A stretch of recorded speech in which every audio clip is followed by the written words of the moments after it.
Se você possuísse 2 milhões de reais em imóveis que não rendem muito na parte de aluguel e que não estão se valorizando, valeria a pena você vender para aplicar isso no mercado? Talvez só em fundo imobiliário para gerar renda, ou ter uma carteira de ações junto, ou ter uma carteira diversificada? Bom, é sobre isso que eu vou falar hoje no Perini Responde número 20, além de responder também outras perguntas, como por exemplo, se ter retorno abaixo do CDI é ruim, tá ganhando, mas tá perdendo para o CDI, e se há oportunidades no mercado americano, visto essa subida de juros que tivemos lá nas taxas longas nos últimos meses. E aí pessoal do Você Mais Rico, quem fala aqui é Bruno Perini, criador do canal. Antes de entrar no assunto do vídeo, 20ª edição do Perini Responde, vou lembrá-los que na segunda-feira, dia 9/10, abriremos a segunda turma do Viver de Renda no Exterior. Seu professor no curso será o Fábio Fares, analista, está na minha equipe há 10 turmas do Viver de Renda, tem muito conhecimento, mora hoje nos Estados Unidos, está há 25 anos trabalhando no mercado, já passou pelas maiores instituições que nós temos, tanto aqui no Brasil quanto também algumas gigantes do exterior. E na primeira turma ele conseguiu um NPS de 91, com alunos de 25 países diferentes que queriam a mesma coisa, aprender a investir de maneira global, entendendo os impostos para o seu caso específico, a maior parte dos alunos brasileiros que moravam no exterior e já tinham dado saída fiscal do Brasil. Alguns do Brasil que querem sair, então já estão se preparando para isso, e também alguns estrangeiros, principalmente portugueses, que queriam investir, entendendo como é que funcionava a parte dos impostos para o seu caso, já que sempre que um português faz um curso de um brasileiro, geralmente na parte de imposto ele tem que se virar, porque afinal de contas a gente foca sempre no caso do residente fiscal do Brasil, é o maior número que nós temos aqui. No Viver de Renda no Exterior é ao contrário, ele está focado naquele pessoal que já deu saída fiscal do nosso país. Para mais informações, lembrando que a abertura é na segunda, há um link de cadastro aqui na descrição. E os primeiros a entrarem na turma tem vantagens, então dê uma olhada na página de inscrição. Começando agora com a primeira pergunta do Clementino. Ele fala que 2 milhões em imóveis, não rende nem 0,26% ao mês. Quero vender. Onde investir? Bom, eu vou começar pela história do que eu vi acontecendo na minha família, porque a minha avó, ela tinha um patrimônio imobiliário relevante, era apenas um imóvel, mas na zona sul do Rio de Janeiro, então era um metro quadrado caro, um imóvel valorizado, e ela tinha uma rentabilidade com aluguel bem maior do que a que você tem, era na casa aí de 0,4%. O que é pífio se você pensa em investimentos, né? Ainda mais no patamar de juros que nós temos hoje. E quando os juros sobem, o preço ativo de risco cai até que eles ofereçam um rendimento similar, senão vão continuar caindo até uma hora que o rendimento vai ficar interessante. O mundo funciona através dessa arbitragem. Palavras não minhas, mas do Howard Marks, e como são muito boas, eu acabo usando também. Mas de toda forma, vejo que a rentabilidade dela era mais alta. Contudo, ela ficava na mão de um único inquilino. E quando ela recebia o valor do aluguel, por conta de ser um valor mais alto, ela já entrava nessa faixa só com esse valor de 27,5% do imposto de renda, o que tornava a rentabilidade líquida dela ainda menor. Eu não sei se aqui no caso você colocou a rentabilidade líquida no final, né? Ou se dá para piorar ainda mais desse 0,26 porque você não considerou imposto. Mas em todo caso, eu falei para minha avó, olha, você não quer fazer a mesma coisa que você já faz, investimento imobiliário, mas por outros meios com muito mais diversificação, menos trabalho, menos dependência do inquilino. Porque o pessoal pensa sempre, o locador ele tem muito poder na hora de aumentar o aluguel. Bom, se você é uma senhora de 80 anos que usa o valor do aluguel para complementar o seu plano de saúde, o seu poder ele fica muito mais baixo. Ainda mais se o seu inquilino souber disso. Porque ele pode falar, não, vou sair e tem muito apartamento vago aqui, vai demorar para alugar. Então a pessoa fala, não, não sai não, eu não aumento o seu aluguel. Então falei para ela, deixa ele sair, vende esse imóvel, vamos colocar esse dinheiro no mercado, num misto entre renda fixa para diminuir volatilidade e uma carteira de fundos imobiliários para gerar renda. E aí, com o valor dessa renda, você complementa o plano de saúde e ainda vê o patrimônio crescer ao longo do tempo, com muito mais diversificação, menos trabalho, menos efeito dos impostos, já que dividendo de fundo imobiliário é isento de imposto. E para vender as cotas podemos usar compensação de prejuízo. E embora ela tenha ficado meio reticente, ela confiou e não se arrepende. Já postei inclusive áudios lá no meu Instagram dela falando sobre como a poupança não rende nada e a carteira dela está muito melhor. Então no seu caso, poxa, você conseguiria rendimentos mais altos realmente no mercado. Porque fazendo uma conta aqui com esse 0,26 que você colocou, os seus 2 milhões em imóveis, eles te rendem então R$ 5.200. Considerando que essa aqui já é a taxa líquida, você não tem nada mais para ser pago. Se você colocasse esses 2 milhões, por exemplo, em uma carteira de fundos imobiliários, aqui eu estou simplificando o exemplo, porque eu prefiro sempre a opção da carteira diversificada, mas colocasse numa carteira de fundos imobiliários que acompanhasse simplesmente o IFIX quanto ao seu pagamento de dividendos, você ganharia por mês 0,88, o que daria R$ 17.600. E aí já veja que de um lado você tem 5.200, com pouca diversificação, e aqui você tem 17.600 com muita diversificação. E esse valor de 17.600 é líquido já. O seu 5.200 eu não sei se é líquido, porque aqui a gente tem isenção de imposto de renda. Qual que é melhor? Bom, eu ficaria com 17.600. Ah, Bruno, mas devemos considerar a questão da valorização do imóvel. Sim, e eu não sei qual a localização do seu imóvel, e dependendo da localização isso muda muito. Ele pode estar localizado em um local que vai valorizar muito, ou em um local que vai valorizar nada. Talvez até em um local onde o imóvel ele tem uma perda de valor. Ou seja, o preço dele vai diminuindo ao longo do tempo. E por que eu digo isso? Porque se você pega o índice FIPZAP, que é um dos índices usados para você ver valorização imobiliária no Brasil, e lógico que é um índice nacional para um país de proporções continentais, então logicamente, né, essa média ela não vai servir para, por exemplo, cidades que têm uma mega valorização. Então em Balneário Camboriú, onde tem imóvel subindo 100% de um ano para outro, ele puxa essa média para cima. Mas outros locais estão tendo uma desvalorização forte, porque a média dos últimos 12 meses está em 3,88%. Então, enquanto tem lugar que rende 100%, tem lugar que está caindo para a média nacional ficar em 3,88%. E aí, se esses seus 2 milhões são uma carteira de imóveis diversificada em locais diferentes do país, tudo bem que é difícil, né? Porque eu tô falando uma média nacional, então não vai acompanhar bem a média, mas é o que a gente tem de dado. Se eu tivesse a localização do seu imóvel, a gente poderia ver, porque você consegue ver uma valorização média para São Paulo, Rio de Janeiro, etc., certas localidades, embora também mude de bairro para bairro. Agora, se a gente pega, por exemplo, fundo imobiliário, eu vou usar como parâmetro a minha carteira, que está pública aqui no canal, pelo menos por enquanto, né? Tô me dando umas ideias aí de fechar a carteira e parar com esse quadro. Bom, indo aqui na minha carteira de FIIs, e para isso eu estou usando o MyProfit, a plataforma criada por um aluno meu da turma 10 do Viver de Renda, o Rodrigo Poveron, ela que eu uso para consolidar os meus ativos e também para me auxiliar na parte de imposto de renda, inclusive para quem quiser experimentar um cupom de desconto PERINI10 para que você possa assinar com um preço mais baixo. E já fiz até um vídeo da época da declaração de imposto de renda mostrando como em 5 minutos eu era capaz de fazer minha declaração por conta do MyProfit. 5 minutos sendo praticamente literal, tá? Foi realmente esse o tempo. Se eu pego aqui os ganhos que eu tive, e aqui eu tô falando do ganho em relação ao preço médio de compra das cotas de fundos imobiliários, sem contar dividendo. Com os ativos que eu tenho na minha carteira, veja que eu tô ganhando no período todo aqui 8,79. Esse período todo é maior do que 12 meses, são 17 meses, mas mesmo que você faça o proporcional disso, você vai ver que a valorização dos fundos imobiliários foi maior do que a valorização do índice FIPZAP. Ainda que fosse 24 meses, seria maior. E nisso eu não estou contando dividendo, porque para ver a parte de dividendo, eu tenho que vir aqui em minha rentabilidade, que eu estou vendo a posição detalhada, onde ele pega só a diferença entre o preço médio de compra e o preço atual. Mas se eu pego na posição detalhada, em 12 meses, 12,22. Tudo bem que a carteira está rendendo quase o dobro do IFIX, que é o índice de fundo imobiliário. E aí se eu for comparar IFIX com FIPZAP, bom, aqui já tem a questão dos dividendos na conta, a comparação ela fica mais parelha. Só que esse é um mercado mega ineficiente, que eu quero dizer. É que é um mercado onde com relativo pouco trabalho, com mais estudo, você consegue ganhar do mercado, porque tem muita gente tomando decisões muito ruins. O pessoal comprando um fundo imobiliário porque paga mais dividendo, aí compra um fundo imobiliário horrível, aí de repente a cota cai pra cacete, ou talvez já tenha caído muito e por isso o dividendo parece alto, porque dividendo é sempre o preço da cota, dividido por quanto foi pago em 12 meses e o preço é atual. Então quando cai muito parece que o dividendo inflou, para quem tá olhando agora, e não, foi só o preço que caiu muito. E pro pessoal que escolhe assim, e a maioria dos 2 milhões de investidores de fundos imobiliários escolhe assim, acabam fazendo maus negócios. Quem não escolhe tem muita chance de fazer negócios melhores. Se eu mudo a janela aqui de tempo e vou aqui pro todos para pegar desde o começo da carteira, veja que a gente continua tendo uma rentabilidade que é praticamente o dobro do IFIX, está em 13,94, a gente está em 27,69, nisso contando ganho de capital e também os dividendos. Mas se pegar a valorização do seu imóvel mais o que você teve de ganho de aluguel, pelo que você colocou de dado lá, eu acho bem difícil que você consiga ganhar dessa carteira.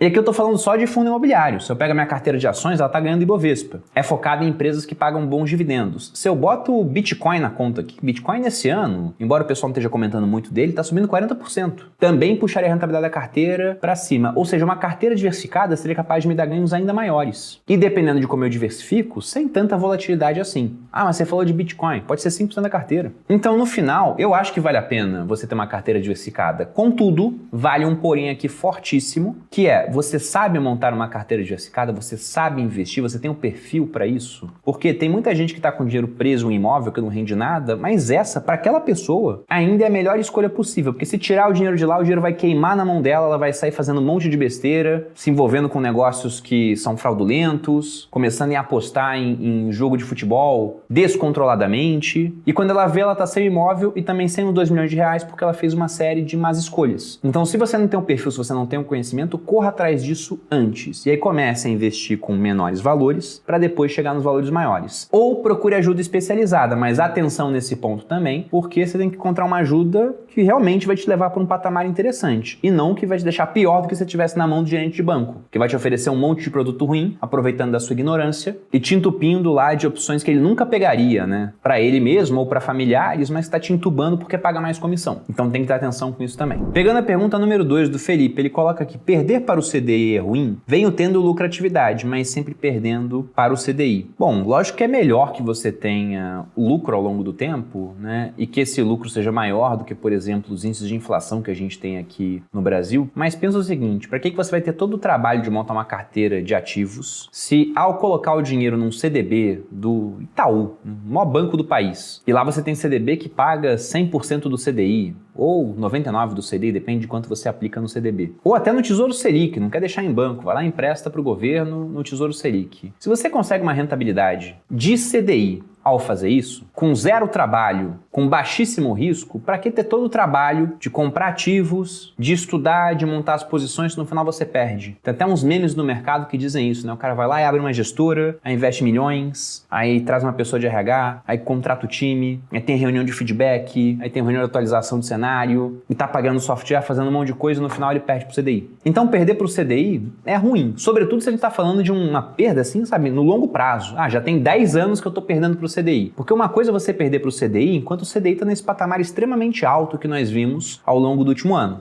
Isso aí, dependendo dos ativos nos quais você investe, eu diria que até normal. Você está investindo em um monte de empresas que elas são mais alavancadas, que a rentabilidade delas vem mais um longo prazo, são negócios que estavam com múltiplos esticados, isso vai acontecer. Agora, o que você espera é que quando o CDI venha a cair, você ganhe do CDI a ponto de no longo prazo compensar esse tipo de alocação. Agora, se está perdendo no longo prazo, poxa, seria melhor você não ter esse trabalho e simplesmente investir em alguma coisa que vai acompanhar esse mercado de renda fixa, vai acompanhar o CDI. Então, o trabalho ele compensa quando te dá um retorno acima do mercado. Se eu vou novamente lá no MyProfit, veja aqui que a minha carteira de fundos imobiliários, eu estava comparando com o IFIX, porque afinal de contas o IFIX é o índice de fundos imobiliários, a carteira só tem fundo imobiliário, é o benchmark de comparação. Mas ela está ganhando do CDI. E o esperado é que ela ganhe mesmo, porque afinal de contas, se aqui eu vou ter mais risco, eu topo correr mais risco pela possibilidade, que nem sempre vai se concretizar, de ter mais retorno. Então mais risco não é automaticamente igual a mais retorno, mas é a possibilidade de ter mais retorno. E aqui está compensando, porque eu estou tendo mais retorno. Se não tivesse tendo mais retorno, em um ano, beleza,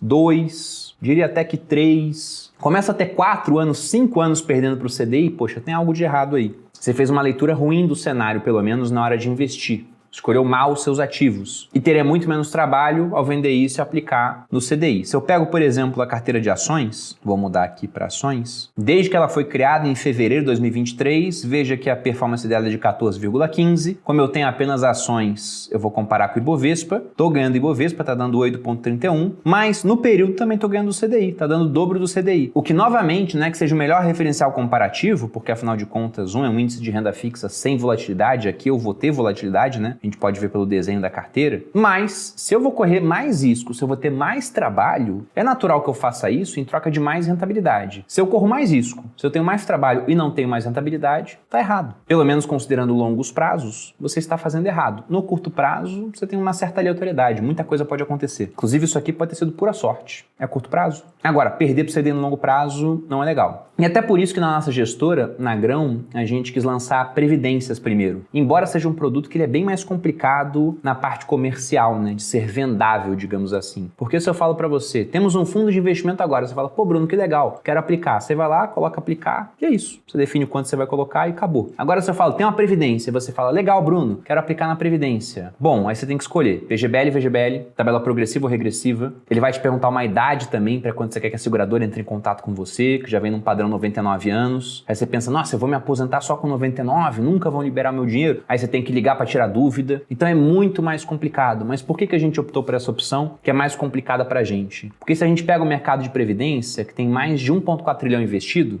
Uns 80% do mercado não batem o CDI. E novamente, não é bater o CDI no período de um ano, enquanto o CDI está muito alto. É não bater o CDI durante os últimos 10 anos. Mesmo quando o CDI estava em 1,9% na época da pandemia com o Selic em 2%. Mesmo ali, não batia o CDI. Então a Previdência foi feita para não bater o CDI. Porque ela só pega veículos que iriam acompanhar o CDI, mas cobra 3% ao ano de administração. Então nunca vai bater. É simplesmente o esperado. E diante de tanta ineficiência, a gente pensou, é mais complicado, mas vale a pena. Vamos oferecer essa opção. E oferecemos duas, né? A de renda fixa, que eu não posso divulgar a rentabilidade ainda, porque não deu 6 meses. E a de renda variável, que no ano tá batendo o CDI, mas se a gente pega desde o começo, principalmente pela queda que a gente teve em renda variável agora, ela tá um pouquinho abaixo, né? Tava empatando, ficou um pouco abaixo, então varia de dia para dia. Mas o que a gente espera é que ela bata o CDI ao longo do tempo. E a última pergunta aqui do Dr. Bruno. Você acha interessante investir nesse momento nos Estados Unidos? Olha, eu não diria que há um momento para você investir nos Estados Unidos. Eu acho que tem que ser alguma coisa realmente estrutural na sua carteira. Você tirar parte do seu dinheiro do Brasil, enquanto o Brasil não tira o dinheiro de você via inflação, novos impostos, sei lá o que vai acontecer no futuro, mas no passado teve até confisco. Então eu penso assim, até porque se a gente tem uma economia que no longo prazo, não estou falando que isso está acontecendo agora, eles também passam por problemas, mas no longo prazo, tem uma moeda mais forte, instituições mais sólidas, é líder na questão tecnológica, tem uma demografia interessante e por conta desses fatores deve crescer mais do que a gente com menos inflação, até porque são donos da moeda mundial e por mais que fale, o Yuan agora tem transação direta com o Brasil, com o Irã, com a Arábia Saudita, com a Rússia, é uma moeda de um país fechado, conta de capital fechada. E se abrir essa conta, será que vai ter muito bilionário chinês querendo trocar sua moeda por dólar? A gente vai ver mais saída de dólar ao invés de entrada? Ou de outras moedas? Então não tem um rival específico para o dólar americano nesse momento. Até o euro, né, que a gente pensa assim,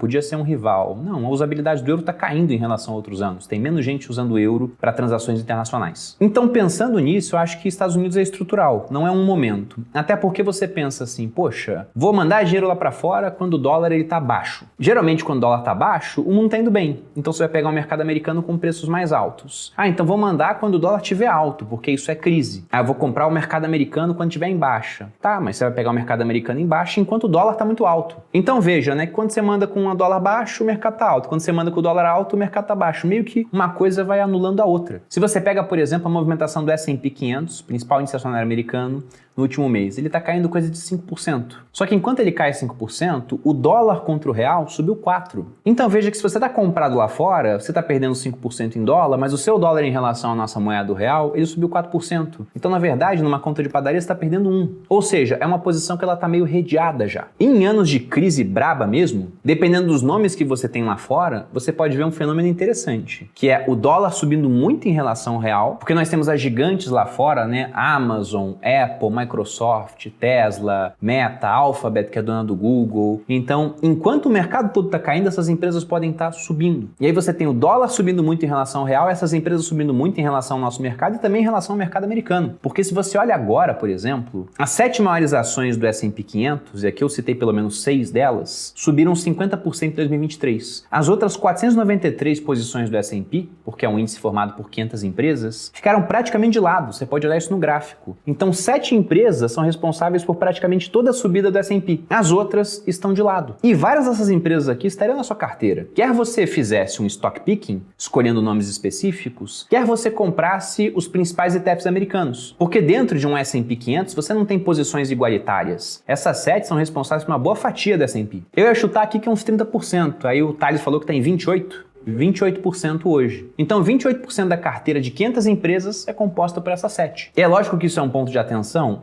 Porque veja que é uma subida centralizada em poucos nomes, né? Então esse excesso de centralização, de dependência, ele traz fragilidade. Mas de toda forma, também há muita oportunidade em outras áreas. A renda fixa americana, por exemplo, desde que eu me entendo por gente, desde que eu comecei a investir pelo menos, eu nunca vi o juro americano, tanto de longo prazo quanto de curto prazo, pagando tanto. E é aquilo que eu sempre falo, né? Poxa, será que eu prefiro IPCA mais 6, 5% em real, eu prefiro valorização do dólar, que no longo prazo deve acontecer contra o real, mais 5, 5,5%, se eu pegar a dívida de empresas, 6, 7%. Eu pego os dois, mas isso aqui é muito atrativo, não tem como não pegar nesse momento. Então sim, eu vejo oportunidades lá, mas além da oportunidade, eu acho que sempre tem que ter Estados Unidos na carteira. Pelo menos essa é a minha visão. Para quem quiser discordar, nós temos os comentários, digo sempre que assim como vocês aprendem comigo, eu também aprendo aprendo com vocês. Espero que tenham gostado de mais esse episódio do Perini Responde, o número 20. Se você gostou, dê seu like, se inscreva aqui no Você Mais Rico. Me acompanhe nas redes sociais, eu tiro essas perguntas lá do meu Instagram. Um grande abraço e até a próxima.